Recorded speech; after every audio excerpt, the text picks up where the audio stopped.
All right, so today we've got Battle Report 3. All right, this is taking place in Zone 1, the very first zone where Battle Report 1 took place at. Today it's going to be Allies going on the assault against the Axis. So primarily for the Allies, we're running to a Hussar Company, which is a British formation today, against Nighthawk Company, a much lighter than the two previous German formations as far as like the armor and weapons go and everything. So, without further ado, let's go ahead and get into it. All right. So, time to go over our formations for Battle Report 3. We are back in Zone 1. I am again running a British unit that I have named Hussar Company. So, running two formations here, infantry and armored. So, starting with the infantry, we've got just a standard rifle company HQ with two rifle platoons, not commandos this time, and then a 4x platoon of the 6-pounder AT guns. Then looking over here, we've got the Sherman headquarters with a Comet platoon, Sherman platoon, Cromwell platoon, Firefly platoon, and a Chaffee platoon, totaling at 124 points. All right, let's go ahead and take a look at the access. Go. Alright, so the Panzer Grenadier Company HQ, this time they're not with armor. They're going to be leading this formation here, which consists of a 7.5 centimeter gun platoon, a 7.5 centimeter tank hunter platoon, and then a Panzer Grenadier platoon that's equipped with two Panzerfaust within these guys' ranks, and then added on two Panzerschreck teams. And then there's two different units of the SD KFC 231 scout troops, as well as a 4-man 12 centimeter SS mortar company. And then over here on this formation, led by the Panther Lates, we have two Panzer IVs. One is SS, one is regular, and then a Tiger tank platoon of those two, with now officially two Tiger tanks instead of one being subbed in by a Panzer IV, and then three Stugs being brought in. And because this is my position, during deployment I'll also be getting to deploy sandbags. I also, though, last game captured your intel, so I will be deploying one of your units once you have everything set up, 6 inches outside of their deployment area. Up to. Up to. You don't have to. But I probably will. Let's get into it. All right, so deployment has been set. So over here I have my rifle headquarters with one rifle platoon. And over here I have everything else. We went with the dust up deployment. So we have the L-shaped deployment going on over here.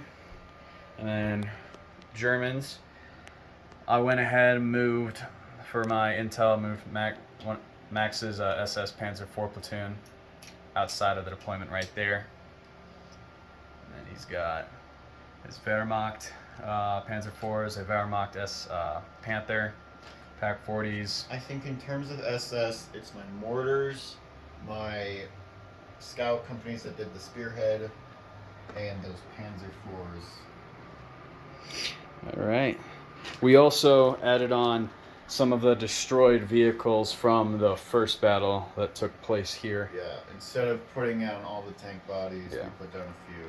So they no longer have smoke, so they no longer count as concealment.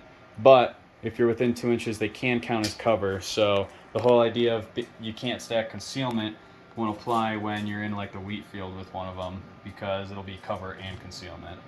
And also, just a thing, I messed up, so I had to take out one of my Panthers from here, because it was 12 points, not the 24 points. Yeah, so I put one of them over there where it's blown up. Yeah. Alrighty. Let's get his Tigers over there. Alright. We're going to go ahead and move into British turn 1.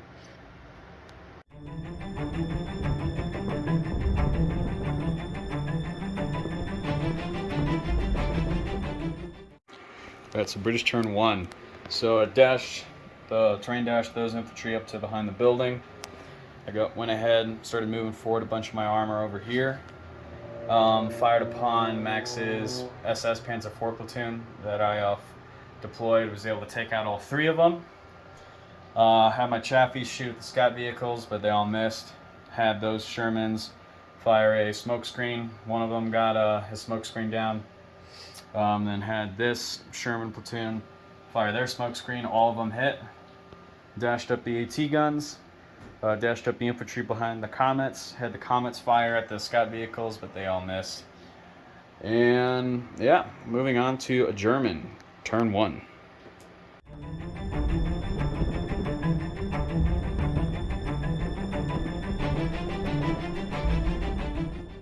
Alright, German turn 1.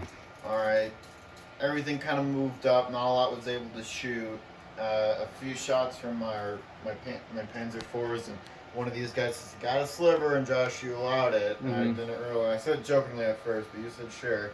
Didn't matter though. None of these guys got hits because it was all 6-ups to hit. These guys moved up. These guys are taking cover with the sandbags they set up. Stugs moved up as well as those guys, and none of my artillery could shoot yet because they can't see anything to range in, and none of my guys who can range in for them could have ranged in because they moved. But my Tigers were actually able to hit something, but Josh got a lucky roll, and I was only able to bail it out over there. Yep. All right, so moving on to British turn number 2.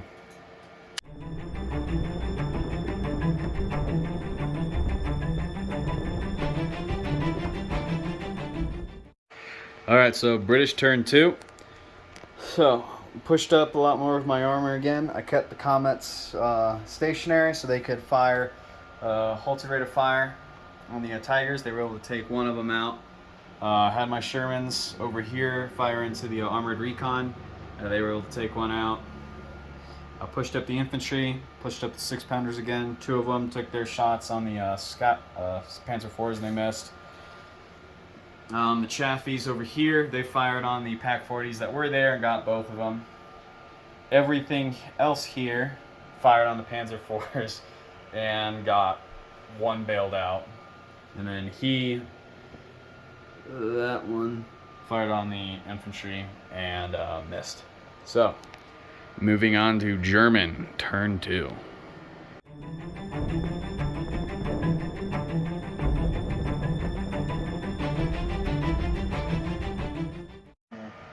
German turn 2.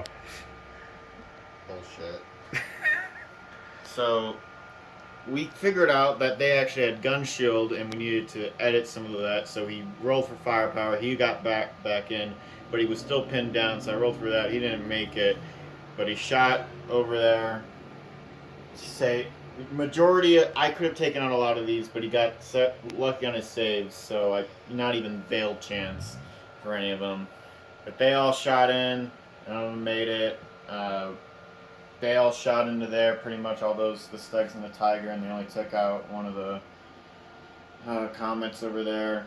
And then my Panther and the guys in this house ranged in for these guys and started artillery into the 3 tanks, the infantry, and the cannons over there. And only were able to take out 1 infantry and pin down for the rest of them. And yeah, I mean, I didn't do a lot. So, that's my turn. Alright, moving on to British, turn number 3.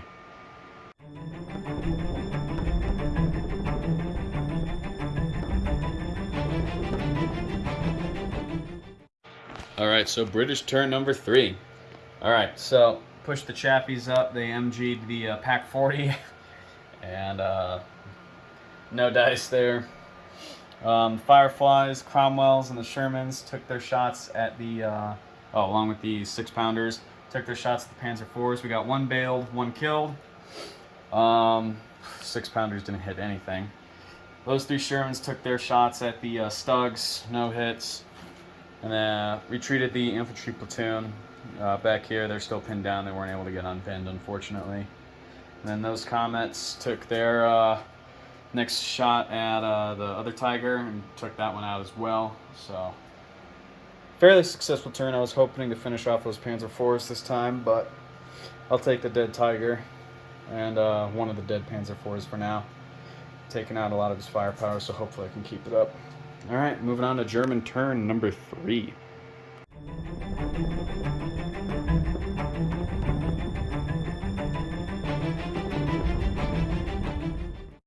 Alright, German turn 3. A little bit more successful.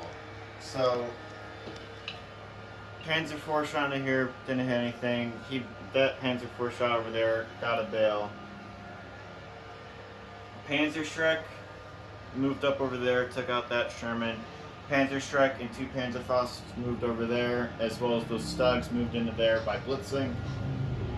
And they were able to take out 2 of these Shermans and bail 1, so he not only does he have to roll to get back in, but now he has to make morale checks. And then, but these guys are within 2 inches, so now they will get cover from that. And then these guys were able to range in because of the Panther over there, and they took out one along with that guy who helped shoot into there. And these guys shot into those guys again and didn't get anything, but now both of those are still pinned down. And that is it. And these guys tried to do a shoot and scoop but failed, so All right. that's it for them. Moving on to British turn number 4.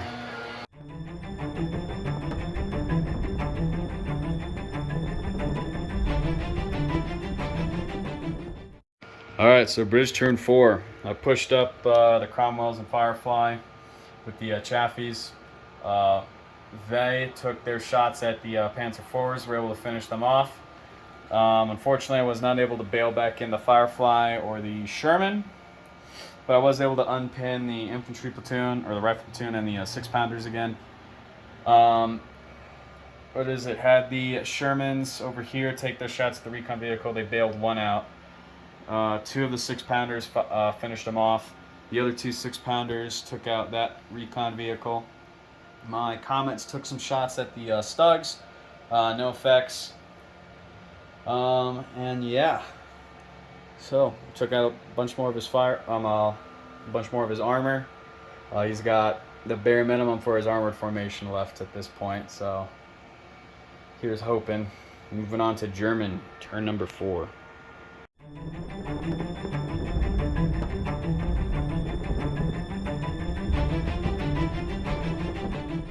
Hey, German turn number 4. So the Stugs shot into there and got one of the Comets. The artillery didn't get anything. Well, actually, they got one of the infantry, and then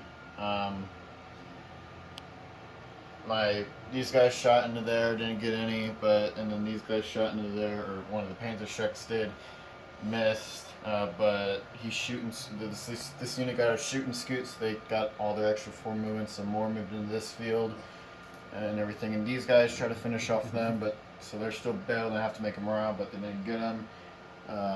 These guys ranged into here. Unfortunately, they weren't able to get any hits or bails on it. Panther moved back over here and shot and missed. And that is it. But now we are within 2 inches of the supply, and we are currently uncontested. All right, so moving on to British turn number 5.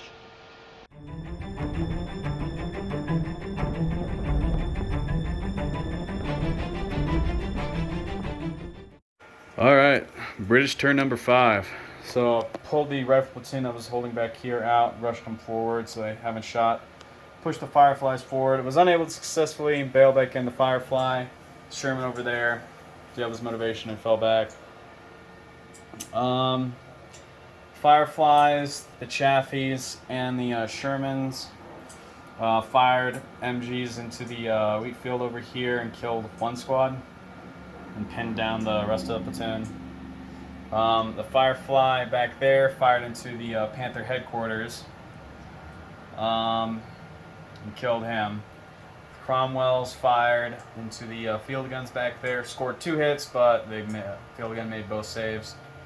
Comets over here made some shots into the Stugs, got one of them. 6-pounders made a bunch of shots into the Stugs and failed all of them. So, yeah, moving on to German turn number 5.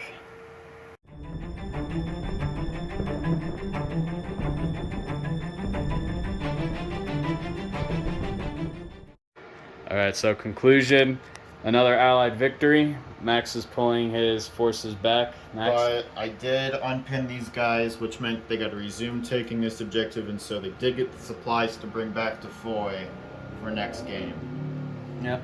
So ahead at the end of this video, we'll see the Allied versus the Axis survivor count.